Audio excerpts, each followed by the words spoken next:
সন্তান না হলে সে নারী পুরুষ জাহান্নামী হয় নাকি জান্নাতি হয়? সন্তান যদি কারোর না হয় এর সাথে জান্নাতি হওয়ার জাহান্নামী হওয়ার কোনো সম্পর্ক। আমাদের দেশে কোনো পুরুষের যদি, কোনো মহিলার যদি সন্তান না হয়, এই মহিলাকে সমাজের মানুষ মনে করে এই বোধহয় খুব খারাপ মানুষ, এর কপালে সন্তান নাই। এর মতো একটা ফালতু কুসংস্কার আরেকটা আছে কিনা আল্লাহ জানে।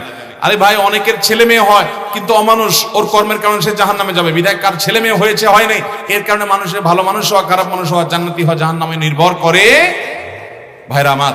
বরং কাউকে আল্লাহ সন্তান দেন নাই, তিনি আল্লাহর প্রতি কোনো অভিযোগ করেন নাই, আল্লাহর এই ফয়সালা মেনে নিয়েছেন যে আল্লাহ হয়তো আমার এর জন্য কল্যাণ আছে, সন্তান হলে আমার আরো বরং ক্ষতি হতো, খারাপ সন্তান হতো, বিকলাঙ্গ হতো, অসুবিধা হতো, আমি হয়তো সবর করতে পারতাম না, আমি আপনার ফয়সালা মেনে নিয়েছি। কেউ যদি সবর করে তাহলে বরং সন্তান হয় নাই যে দম্পতির, তারা যে সবর করলেন, তারা যে ধৈর্য ধারণ করলেন, এর কারণে তারা বরং জান্নাতে যেতে পারেন।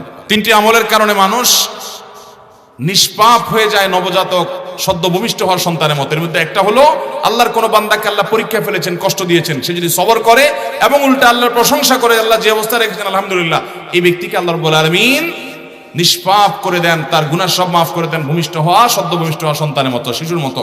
অতএব যদি কারো সন্তান না হওয়ার কারণে তারা এরকম সবর করে, উল্টা তারা বরং জান্নাতে যাওয়ার পথ সুগম হবে। অতএব সন্তান না হওয়ার সাথে কারো জাহান্নামী হওয়ার কোনো সম্পর্ক না, এগুলো কুসংস্কার। সালাতের